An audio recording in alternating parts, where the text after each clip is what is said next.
Hello friends, हमने आगे के वीडियोस में भगवत गीता के अध्याय के एक ही वीडियो में पूर्ण सार समझे हैं। तो इस वीडियो में हम अध्याय 3 कर्मयोग का सार इस एक वीडियो में समझेंगे।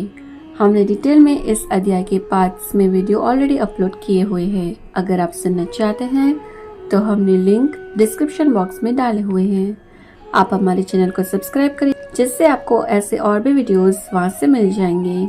तो पूरा सार समझने के लिए इस वीडियो के अंत तक बने रहिए। तो चलिए शुरू करते हैं।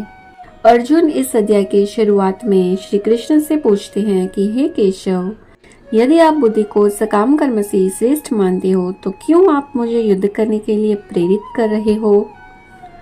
अर्जुन आगे कहते हैं कि मुझे कुछ समझ नहीं आ रहा, तो कृपा कर मुझे बताए कि मेरे लिए हितावह क्या है। इसके उत्तर में भगवान श्री कृष्ण कहते हैं कि आत्म साक्षात्कार पाने की कोशिश करने वाले मनुष्य के दो वर्ग हैं। कई ज्ञान योग से इसे समझने की कोशिश करते हैं और दूसरे भक्ति योग द्वारा इसे समझते हैं। कर्म का प्रारंभ ही न करने से न तो उसे कर्मफल से मुक्ति मिलती है और न तो कर्म त्याग करने से पूर्णता सिद्धि मिलती है। हर व्यक्ति को भौतिक प्रकृति से मिले गुणों के अनुसार कर्म करना पड़ता है। जो मनुष्य कर्म इंद्रियों को काबू में रखता है लेकिन मन में इंद्रियों के विषय का चिंतन करता है, वो ढोंगी कहलाता है। लेकिन जो निष्ठावान मनुष्य कर्म इंद्रियों को मन से नियंत्रित करता है और कृष्ण भावनामय कर्म का आरंभ करता है, वो मनुष्य श्रेष्ठ है। इसलिए भगवान कहते हैं कि तू अपना नियत कर्तव्य कर्म कर, कर्म नहीं करने से तो अच्छा है कि कर्म करे। अर्जुन से कहते हैं कि हे कौन्तेय, तो विष्णु की प्रसन्नता के लिए नियत कर्म कर। सर्जन के प्रारंभ में विष्णु के लिए यज्ञ हुआ और उन्होंने मनुष्य तथा देवों के वंश का सर्जन किया और आशीर्वचन दिया कि यज्ञ कर सुखी रहो, क्योंकि इससे तुम्हें सुखपूर्वक रहने के लिए और मुक्ति के लिए सर्व इच्छित चीजें प्राप्त होगी। यज्ञ से प्रसन्न होकर देव सारी जरूरियातें पूरी करेंगे। लेकिन जो मनुष्य प्राप्त हुए उपहारों को देवों को अर्पण किए बिना अकेले ही भोग करेंगे तो वे चोर कहलाएंगे। भगवान के भक्त सारे पापों से मुक्त है, क्योंकि वे भोग लगाकर ही उनका प्रसाद ग्रहण करते हैं। लेकिन जो इंद्रिय सुख के लिए ही भोजन बनाते हैं वे पक्का ही पाप खाते हैं। यज्ञ शिष्टासन संतो मुच्यन्ति सर्व किल्बिषे भुञ्जते ते त्वगम पापा ये पचन्त्यात्म कारणात्। हम सबको अन्न से पोषण मिलता है और अन्न बारिश से उत्पन्न होता है। बारिश यज्ञ से होती है और यज्ञ नियत कर्म करने से होता है। भगवान श्री कृष्ण कहते हैं कि हे अर्जुन, जो वेदों द्वारा स्थापित किया यज्ञ चक्र का पालन नहीं करता वो निश्चय पापमय जीवन व्यतीत करता है। ऐसे मनुष्य इंद्रिय तृप्ति के लिए ही जीवन व्यतीत करते हैं। जो मनुष्य कृष्ण भावनामृत में किए कार्यों से संतुष्ट होता है उसे कोई नियत कर्म करने नहीं पड़ते।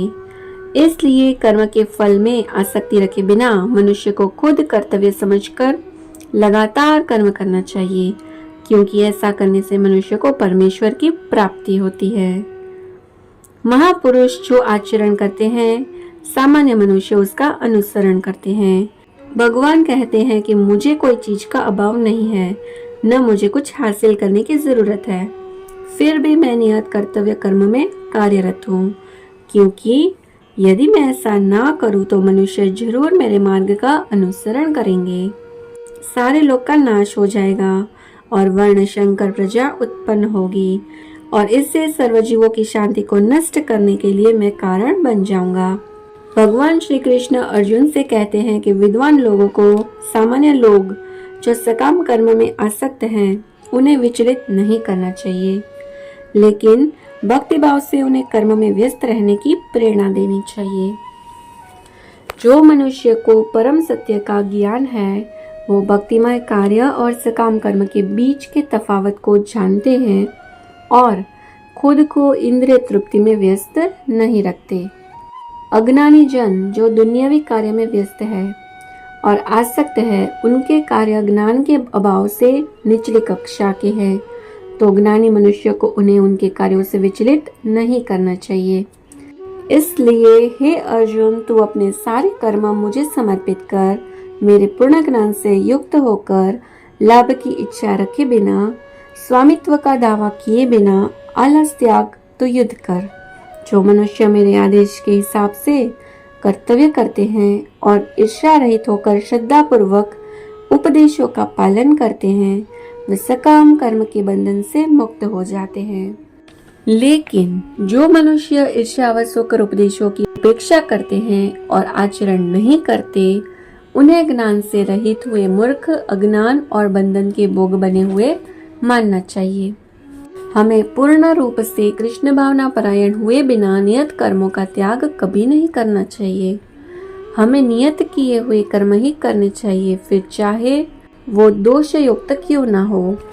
जैसे कि ब्राह्मण के लिए अहिंसा ही श्रेष्ठ है, लेकिन क्षत्रिय के लिए हिंसा की अनुमति होती है, तो क्षत्रिय को अहिंसा के सिद्धांत का पालन कर ब्राह्मण को अनुकरण करने से हिंसा के नियमों का पालन कर नष्ट हो जाना श्रेष्ठ है। अर्जुन भगवान श्री कृष्ण से पूछते हैं कि जानबूझ के या बल के जोर से मनुष्य क्यों खुद की इच्छा न होने पर भी पाप कर्म में जुड़ता है। इसका उत्तर देते हुए पूर्ण पुरुषोत्तम परमेश्वर कहते हैं कि इसका कारण रजोगुण से उत्पन्न हुआ काम है, जो फिर क्रोध का रूप धारण करता है और इस जगत का शत्रु है। ज्ञानी जीवात्मा की शुद्ध चेतना काम रूपी शत्रु से ढक जाती है और ये काम कभी भी संतुष्ट नहीं होता और अग्नि की तरह जलता ही रहता है।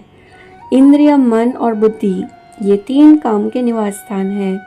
ये जीवात्मा के वास्तविक ज्ञान को ढक देता है और उसे मोहित करता है। इसलिए हे अर्जुन, इंद्रियों का नियमन कर, ये काम का दमन कर और ज्ञान तथा आत्म साक्षात्कार के विनाश कर्ता का वध कर।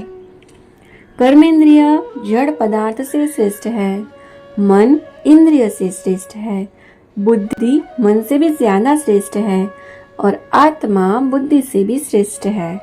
तो अर्जुन, मनुष्य को खुद को भौतिक इंद्रिय, मन एवं बुद्धि से पर जानकर और मन को कृष्ण भावनामृत में स्थिर कर आध्यात्मिक शक्ति की मदद से ये अतृप्त असंतोषी काम रूपी शत्रु को जीत लेना चाहिए। तो ये था अध्याय 3 कर्मयोग का पूरा सार एक ही वीडियो में। आगे हम ऐसे आध्यात्मिक वीडियोस लेकर आपसे मिलते रहेंगे। ये वीडियो अगर आपको पसंद आया हो तो प्लीज इसे लाइक और शेयर करें, ताकि आध्यात्मिक बातें बहुत से जनों तक पहुंच सके। और प्लीज हमारे चैनल को सब्सक्राइब करें। हरे कृष्णा।